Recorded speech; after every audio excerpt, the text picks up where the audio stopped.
We'll continue our conversation on the continent. It is July of 2014 in Ghana when the party of the president then had a very big outcry from the people. It was a big protest against John Mahama on what the people termed the mismanagement of the country's economy. Now, you can put that now 7 years down the line, and what is happening will seem as if it's payback time. But this is not about payback, even though this is coming from the NDC against the incumbent, who is also the successor of John Mahama. Our focus today is looking at one of Africa's best democracies, Ghana, and the flurry of protests rocking this present administration. Welcome to VSA. I'm Sulai.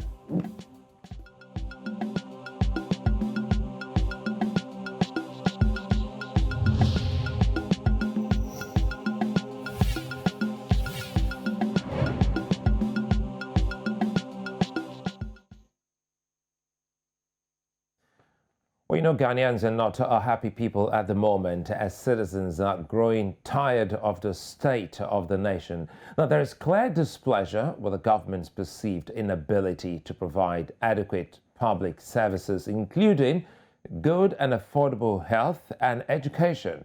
According to Ghanaians, the government of Nana Akufo-Addo isn't fulfilling its promises to Ghanaians in his second term and less than a year after winning his re-election. Alleged high-handedness from security operatives has also led to citizen revolt, albeit peacefully. Like the Arab Spring of 2011 and the End-SARS protest in Nigeria in 2020, social media has been highly important for groups in Ghana, most of whom are civil society organizations, to come together and call for change. Now, in protest held earlier by the civil society groups and disgruntled Ghanaians, security operatives allegedly killed innocent protesters and led the country to what people have referred to chaotic times. Now, most notable of the death was that of Ibrahim Kakai Muhammad, a resident of the town of Ejura Ashanti region, and a young civil society activist and member of the Fix the Country program. Now, Kaka Muhammad was also a member of the Economic Fighters League, and his death has been the greatest source of contention in Ghana and is believed to be partly why the NDC are calling for justice. Now, the world wants to know why Ghana, relatively known for peace and tranquility, has its citizens on the streets in protest against the government of the day, despite electing him for a second term less than a year ago. Now, that's the focus today. Joining me is Arimiyaw Wusama. He's a co-convener, Fix the Country. He joins me from Ghana, as well as Kojo, Boafo, leading member, NDC, March for Justice. Gentlemen, good to have you this evening, and you're before Africa. But pretty much later, Blessed Smart, my colleague, a broadcast journalist from Ghana, will be joining me on the show. So let's start with you, Kojo. It's been 7 months into the second term of President Nana Akufo-Addo. There seem to be lots of discontent whether it's a government from Ghanaians. People are asking, what's changed just coming after an election? Well, nothing's changed. I'm sure you will attest to the fact that the election result itself was contested, and somehow or the other, the Supreme Court, in an amazing 7-0 decision where there was no dissent, handed over the presidency to Nana Akufo-Addo. But I think that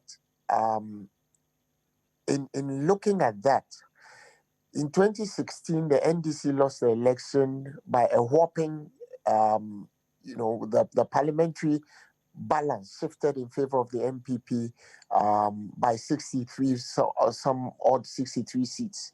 By 2020, the parliamentary seats were even. The election itself, as I said, was contentious. It was handed over to him. And so it should tell you that within a spate of 4 short years, a man who had almost a mandate in the Parliament of Ghana found himself now clawed back And I would say, but for certain very interesting gymnastics that have been happening in the past, the NDC would have been the majority party in parliament. So the discontent is not new. But I will tell you that the discontent is over first of all, the economy of this country, our security, health issues, education issues. We live in a country where the president of this republic came up with a supposed election winning mantra of free SHS for all Ghanaian students. And now we are actually borrowing money and refinancing that money on a yearly basis to pay for the education of high school students.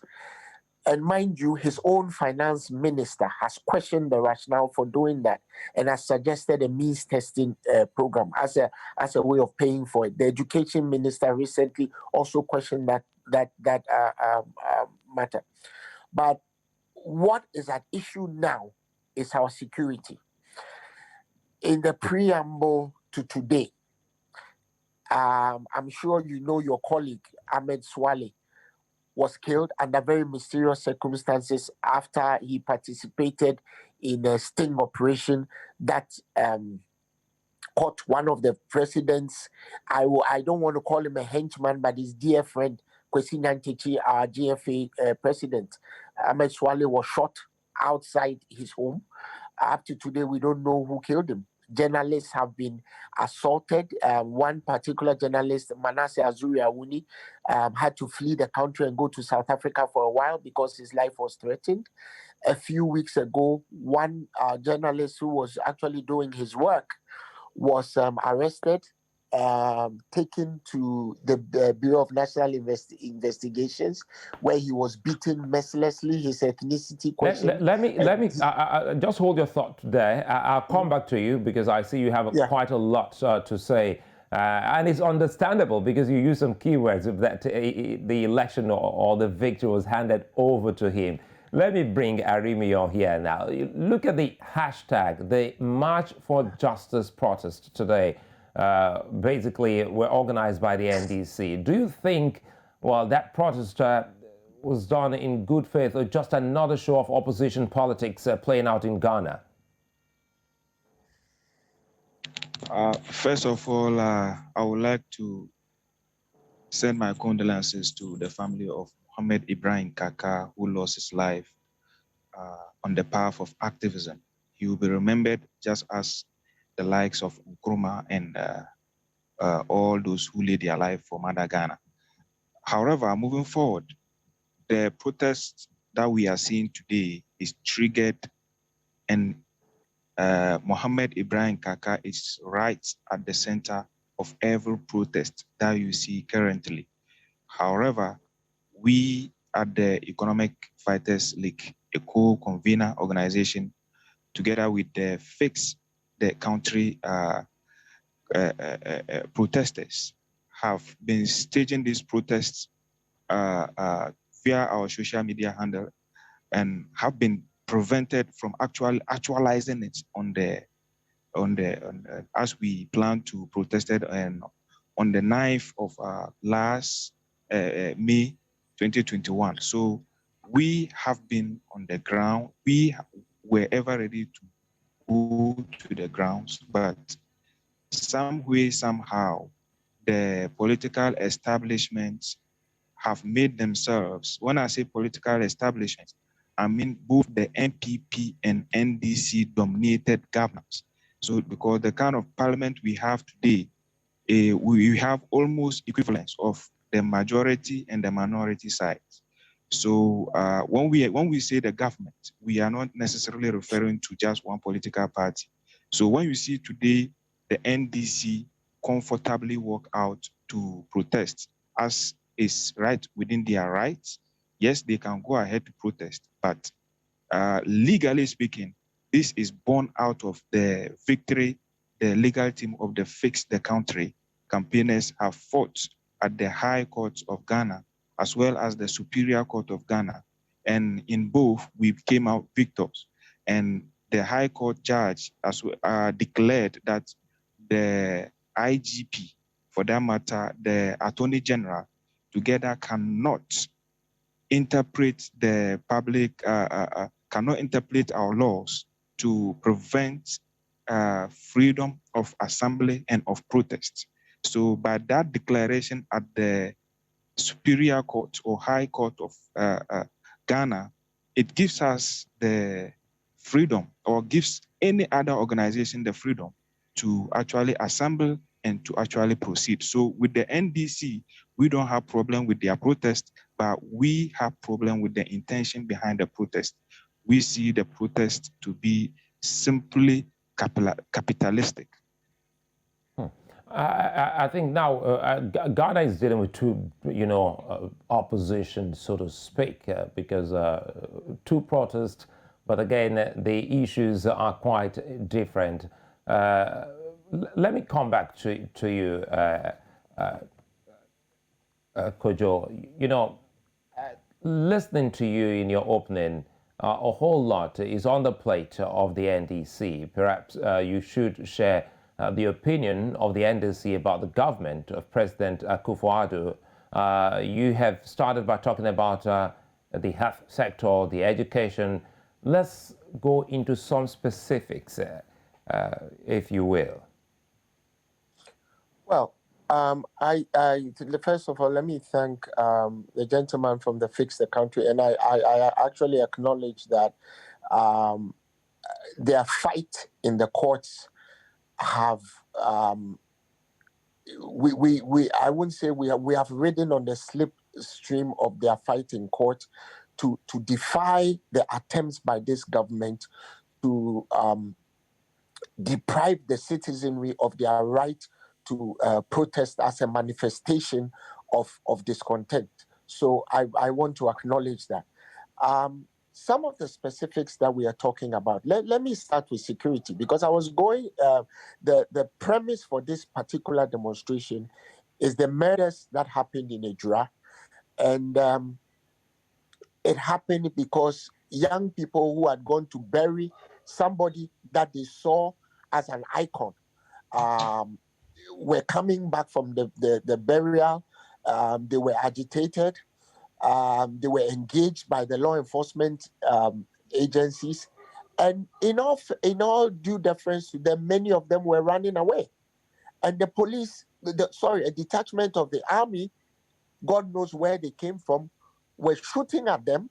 Two of them died, and mind you, both of those gunshots, as manifested by the doctor who received the bodies at the scene in the hospital, said they were shot in the back. We saw pictures of a soldier crouching, firing squad style, shooting into the crowd. And when you do that, nobody needs to tell you that you are aiming to kill.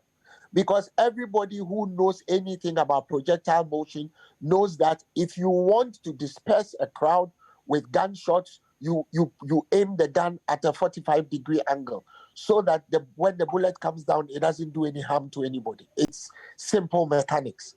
That is what law enforcement officers are taught to do. But if you crouch on your knee, one knee, aim it in a horizontal direction and shoot at the crowd, you are aiming to kill. So those two guys, those two young people who lost their lives were murdered. And what some of us are saying is that almost everywhere in the world, when arms and ammunition are deployed to soldiers or policemen or for crowd control, there's a logging process that takes place so that everybody knows who took what. And if you use it, you have to come and account for it. So what we are asking for is for the government to tell us who murdered those people, because they know who did it. By now, the Army High Command are in the know of who murdered those young people, and the Ghanaians need to know, and the people who they need to be punished. We are also talking about an economy that is in free fall. As we speak, we have 80% GDP to debt ratio, which means that anytime we get any revenue. We are using almost all of it to pay just interest on the debt. And this government has borrowed more money in 4.5 years than Ghana owed since the time of Sir Gordon Gadgisberg. And so the issues are many. Maybe it will not be enough for this program, but the issues are many. Our education is in free fall, like I told you. The young people of this country have now been handed a poison chalice called free SHS, which has depreciated the quality of education. They go to school for 3 weeks and come home for 3 months. And I don't know what kind of high school students we are educating.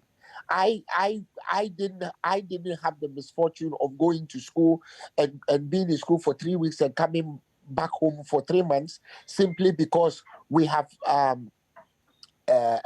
people who refuse to face reality. Our health sector is in complete disarray. No doubt, Kojo. Apologies for stopping you there, but quickly here, I think comments coming in from viewers watching across the continent. I can see the picture of some of the things you're saying. By the way, we just might have a continuation of this conversation tomorrow, and so that we can talk more about Africa, and because Ghana's democracy is very key, especially on the West Africa region. It is the example that a lot of Nigerians also point at when they talk about good democracy. And today it is enmeshed in a series of protests. Now, let me come back to Arimiyaw. Again, looking at you and your group, people are asking how this is going for you. The concern now is that some people have been killed, some have been hurt, specifically, Kaka Mohammed. How are you going about this protest to ensuring that no one else is killed? Are you getting the cooperation from the police? Thank you very much. I think the life and death of Kaka personifies the kind of system we have in Ghana today. First of all, Kaka is a young man of his early 40s who all he cares about is the good governance. All he cares about is clean water for his community. All he cares about is quality education. All he cares about is infrastructure development in his community. So he shows videos, pictures of his community that lack this or have dilapidated of these structures. Let me give you a typical scenario. Or we were on the ground when the thing happened afterward. I think about 2 days later. We were informed by eyewitness that when Kaka was sent to the hospital, he was carried at the back of a motorcycle. This is where the second death of Kaka started. Kaka was transported to one of our, let me say, state-of-the-art hospital, quote unquote, in Kumasi in the Ashanti region. We call it Okonfonache Teaching Hospital.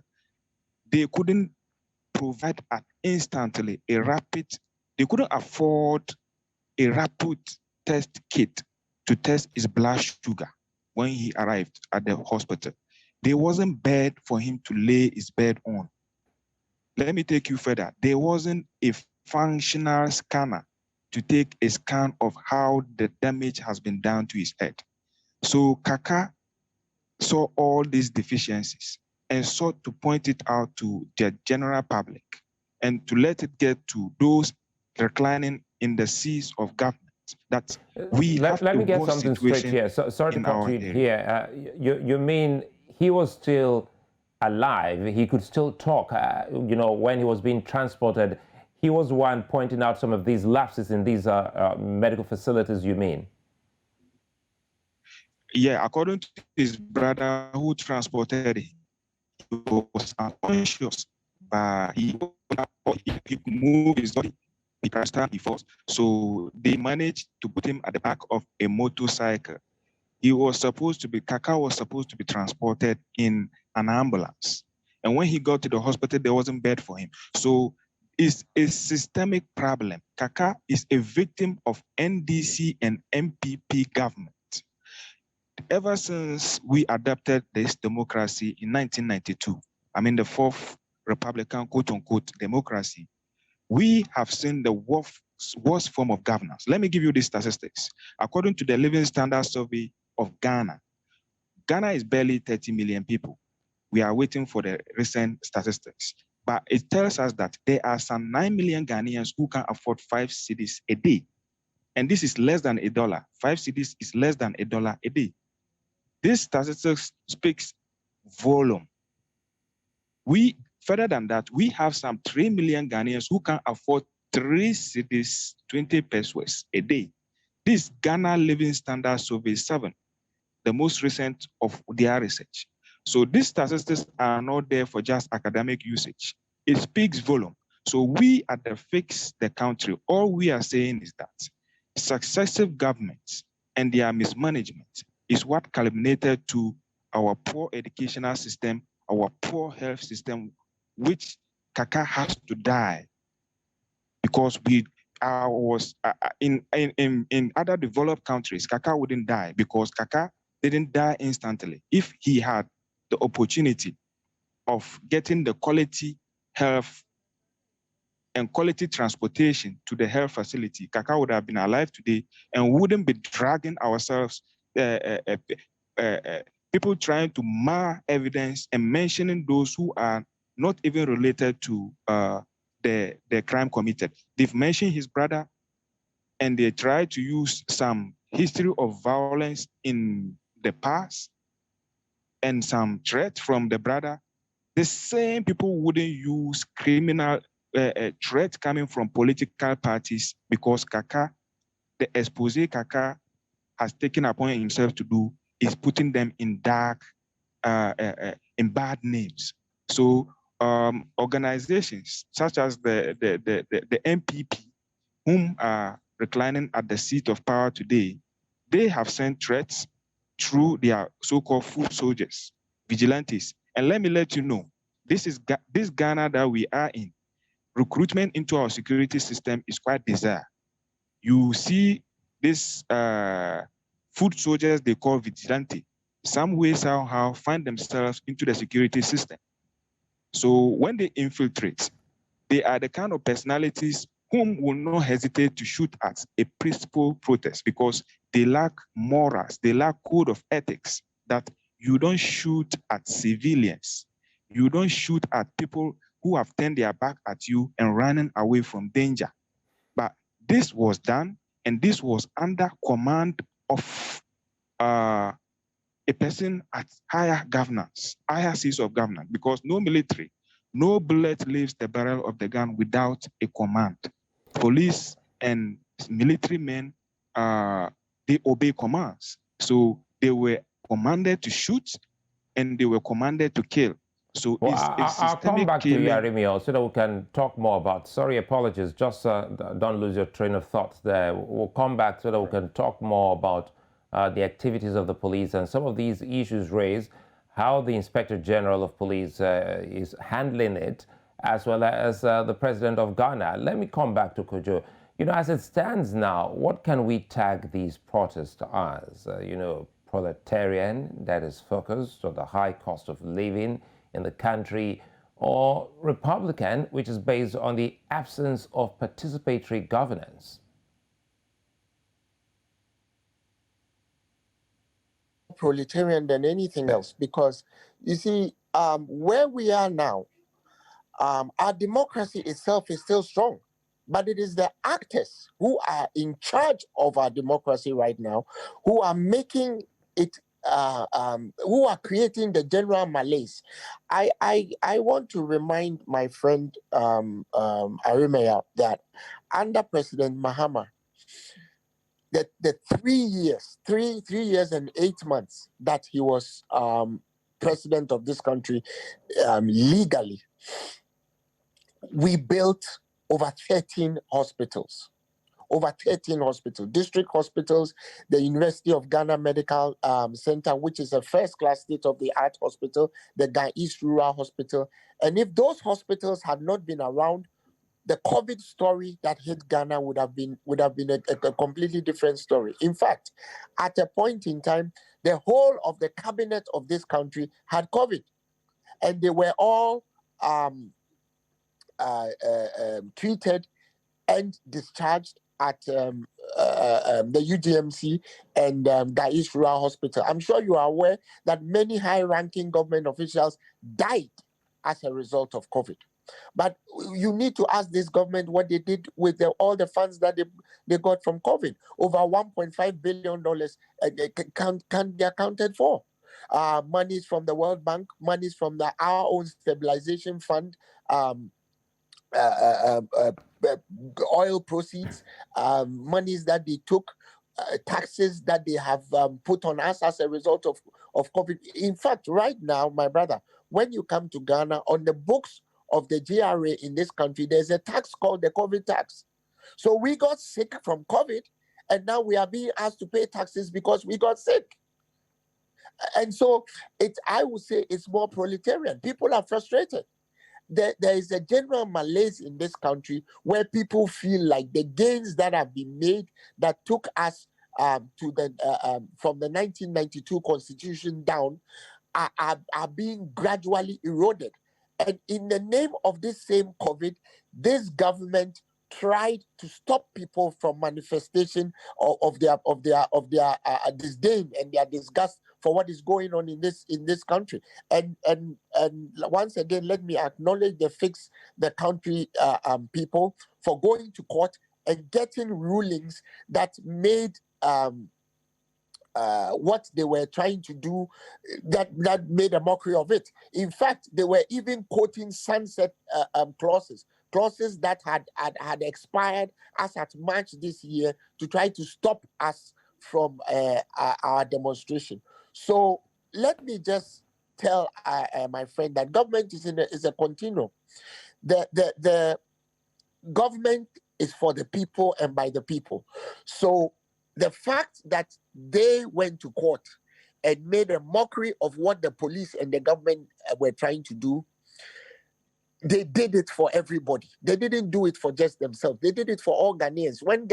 If Ghana is fixed, it is fixed for all of us. All of us who call ourselves Ghanaians, whether we be in the diaspora or whether we are I'll tell you home-based. something, Kojo. It goes beyond Ghana, and that is why on the square today, our focus is on Ghana, because truly, if Ghana is fixed, quite a number of other parts of the continent, totally will also, agree with you, be fixed. Quickly, if we can do this, agree with you. Absolutely. If we can do this in 2 minutes, and perhaps, as I said, maybe we'll continue this conversation subsequently, if not tomorrow. But let's close on this quickly. If we can take turns in proffering solutions quickly here. Let me go back to Arimiyaw before I come back to you, Kojo. Young Africans are worried about the way manner this has been handled by the authorities in Ghana. Keep in mind, it was only recently Nigerians also went through, a very long protest that didn't end well. How is this likely to end so it doesn't have a semblance of what the youth in Nigeria went through with the End SARS protest? Yeah, basically, let me put this on record before we go offline. On the 4th of August, we shall officially be having our protest as it has been declared by the High and the Superior Court that we can't be denied our rights to assembly. And the benefits of which is what the NDC have reaped. And my senior brother just mentioned of the erstwhile President Mahama administration. We don't want to get ourselves grappled between NDC and PP. They have enjoyed power intense. In fact, in my opinion, they have always been in governance. They always have no less than 30% of parliamentary seats, either of this political party.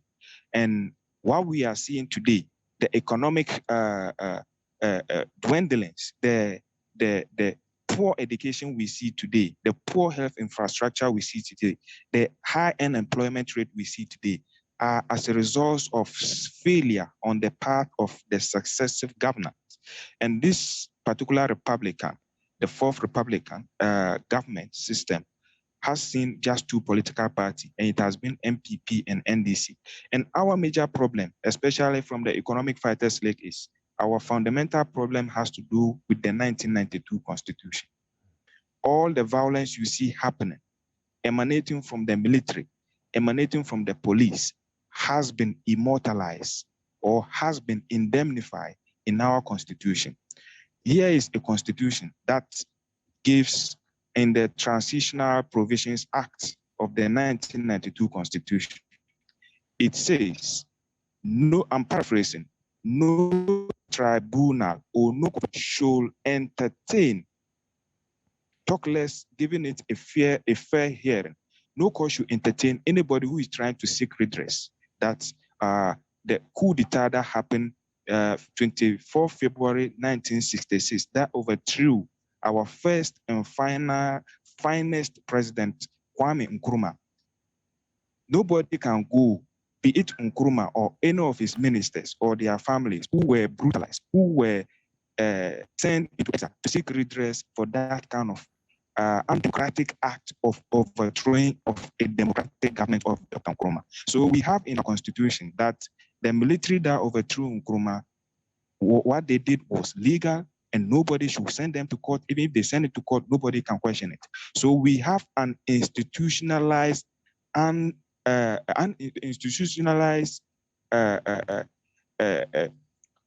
abuse of governance that emanates from the very laws that we made. So we want the 1992 Constitution to be obligated.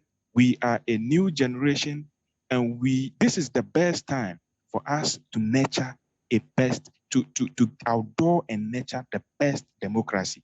Ghana is the epicenter of democracy in Africa. No doubt about that. I'm afraid we really have to go. And sorry, we really have to go now. Arimiyaw Wusama, co-convener, Fix the Country. And by the way, my producers has just told me that we'll be reaching out to Kojo to joining us tomorrow to look at some other critical matters that we're yet to deal with on this protest in Ghana here on the square. I'd like to thank you both, Kojo Boafo, leading member of the NDC, and of course, Arimiyaw Wusama. Many thanks for speaking with us. Still to come, we'll be looking at quite a number of issues concerning this protest, as Smart will be joining us then. Stay with us.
Welcome back. It's our home stretch here on Village Square Africa on News Central Television, looking at developments in Ghana. You know, in recent time, the Ghanaian citizenry has aired their misgivings about the nature of the government. Now, with class struggles in the poor struggling to ascend in business and other ventures, while the wealthy curry favors from government, there's also the growth of urban dispossession. Now, Ghanaian masses are being pushed to the brim and hardly benefit from state resources in comparison with wealthier citizens. Now, most protests have been proletarian rather than Republican and have often called for a raise in the standard of living of the average Ghanaian. But more importantly, the entire society is being fought for. Now, the issues, however, persist, and the opposition is leading the charge. If it will be one good enough to stir change, as they say, only time will tell. Now, joining me now is Blessed Smart, a senior broadcast journalist from Ghana.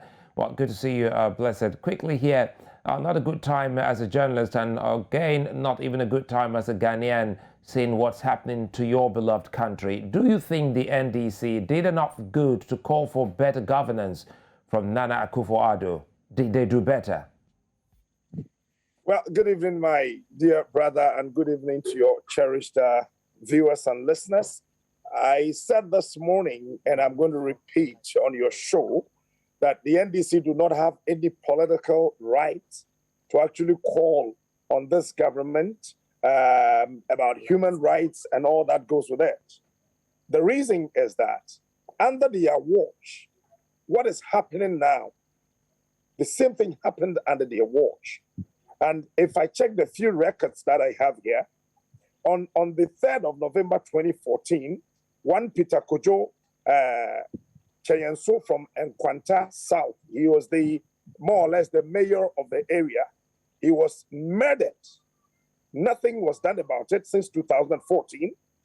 A member of the Senate here in Ghana, Honorable J.B. Dankwa, also on the 9th of February 2016, was also murdered. Staff officer Owusu was also murdered on the 6th of February 2016 at Bamboy in the northern part of our country. Emmanuel Fenich was also killed. Nana Kofi Mankata II, a paramount chief, was also murdered. These two political parties, they are the same. They just want to play each other, playing on the conscience of the ordinary Ghanaian. Just saying that, oh, this one is not right, that one is good. When we were in power, we did this. When this one was in power, he's not able to do this. But it is the same problem, the same issues occurring every day, every month, every hour, every minute, every second, every year. Let me tell you about this demonstration they had. I have challenged them that if they have any other evidence contrary to what I have, they should just tell the whole world. Look, this demonstration was planned by the government and the opposition. Two women, one from the NDC, one from the NPP, they had a meeting that, look, if we sit down and allow the youth of this country to proceed with a Fix the Country demonstration, we are in power. It will go against us. If you should come back to power any day, any time to come, these people would also come after you. They invited gurus from the party, both parties. They had a meeting. And I have said it and I'm repeating. This demonstration was sponsored by the government. They already let me get this straight, Smart. You mean what we're dealing with, the whole essence of us having this conversation, the whole essence of, the worry by Africans, you say is being actually bankrolled by the government? You see, anytime I think about Ghana and I think about Africa, I become worried as a broadcaster. We are being played. People are just toying with us. The African leader has got nothing meaningful for the African. And let me say this, they are just refusing to think. And this congregation of old men on this continent as leaders, where you have a youthful age range of 16 to 52, and you are parading about 70, 74, 78 people as leaders. I don't know if we are crazy or what is actually wrong with us. In my country, we have a 74 plus, almost 75-year-old man as our president. In your country, Nigeria, you have Buhari, 77 plus, as your president. They went to France, and I was watching them keenly. My attention was on these so-called African leaders who attended the so-called African summit put together by Macron. You guys went there with rented aeroplanes. I mean, and all the money in Africa were carried by these, excuse my French, good-for-nothing leaders to France. But Macron came to the same summit on a bicycle. Okay? Well, anyway, I think with due respect, I think these are leaders of different countries. And again, if the president, the host president, who is Macron, Yeah, you don't expect him to fly in when he's the host. He's right in his house. So you expect the leaders to have flown in. But again, sorry, because we're trying to get a sense of what you just, because that's a very serious allegation on the government of Ghana, saying that the government of the day is actually actually the government is actually responsible for the protests we're seeing in Ghana. Does this same perception or proof or evidence, go beyond you? Do we have the same with some other Ghanaians? That is why this particular demonstration by the opposition was a flop. Because we were saying, one, fix the country. We're saying, fix Ghana for us. We wanted to embark on a very peaceful demonstration. You said because of COVID-19, you wouldn't be able to grant us the permission to go on with the demonstration. Number two, we don't have enough men. The Ghana Police Service, the major reason was that they don't have enough men to protect us for the Fix the Country demonstration. Number three, it was because some of the West African leaders were visiting Ghana. I said, okay, the last reason, it's meaningful. I mean, you're going to have Nigeria, Ivory Coast, Burkina Faso, all of them visiting Ghana. So it's okay. But the two reasons given, COVID-19 and the police not having men. What happened after 2 weeks? All of a sudden, the police conjured men from the skies to Ghana to protect the opposition. All of a sudden, COVID-19 is no more in Ghana, so the opposition can go on a protest.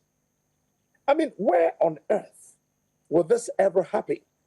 If indeed they are not responsible, they are in bed. Look, it happens everywhere across Africa.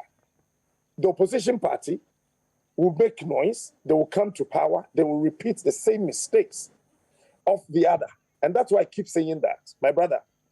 Between now and the next 6-7 years ahead of us, if African leaders will not begin to sit and think, Africa would explode and Africa cannot contain the African. Mark my words. If our leaders will not begin to think, they have intentionally refused to think. If they don't go back to the table and begin to think, the next 6-7 years ahead of us, Africa would explode and it can never contain the African. Now, as a journalist, let me throw this at you. As a journalist, what's the public perception of these two leaders, John Mahama and Nana Akufo-Addo? The people think they are no more.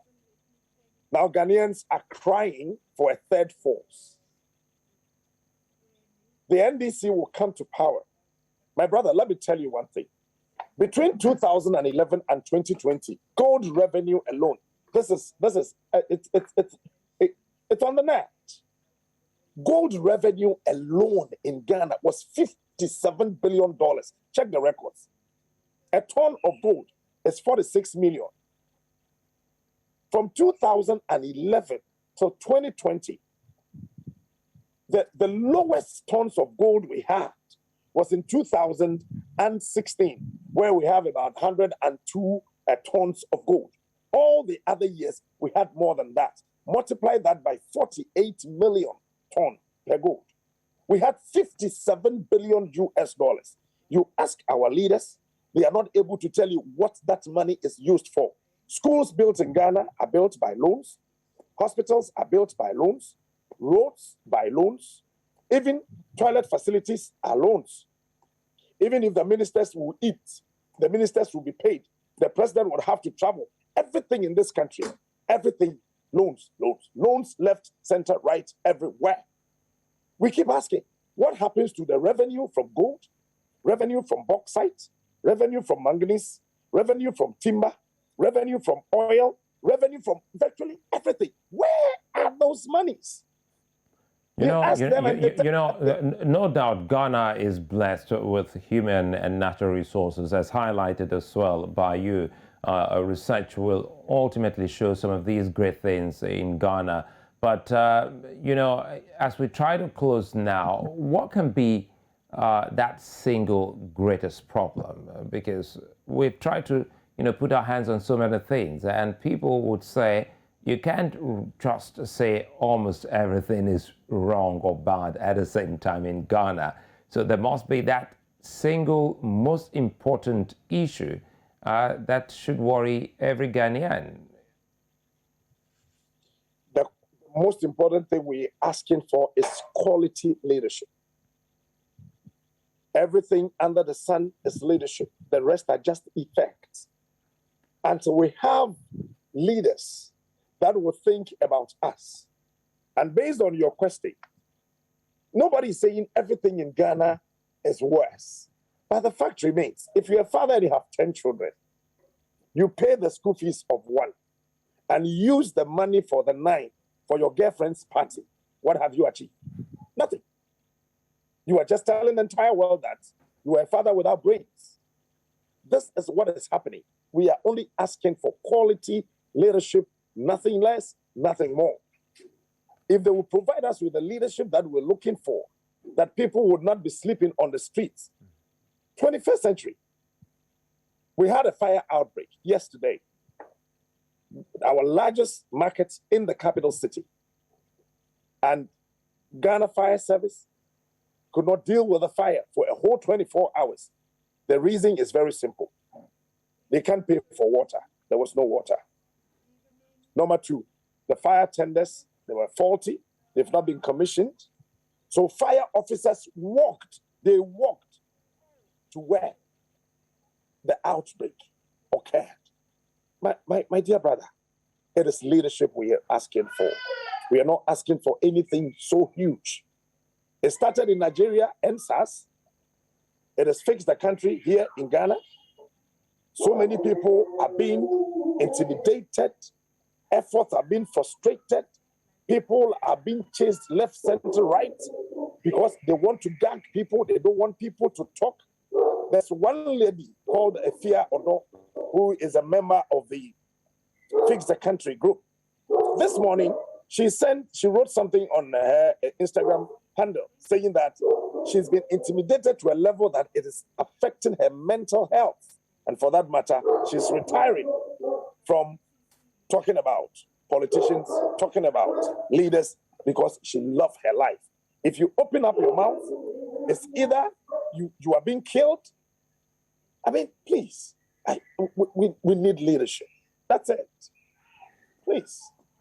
Well, it's a long haul, no doubt. It's something I can feel your passion being a journalist and who's been able to dig in deep and also unearth some of these, you know, problems and issues. And I'm hoping that if you don't mind, we can actually, you know, stretch this, you know, continue this conversation subsequently, if not tomorrow, blessed smart. I'd like to thank you so much for being such a nice company, as well as Arimiyaw, Wusama, Kojo, Boafo. You all have been awesome. Well, Ghana holds Africa's black star, and the continent prays and hopes it continues to shine in its well-known direction of stability. We hope the government answers the request of the good people and also in good time. Many thanks for watching, and of course, we continue this conversation tomorrow. Bye-bye. Bye-bye, bro.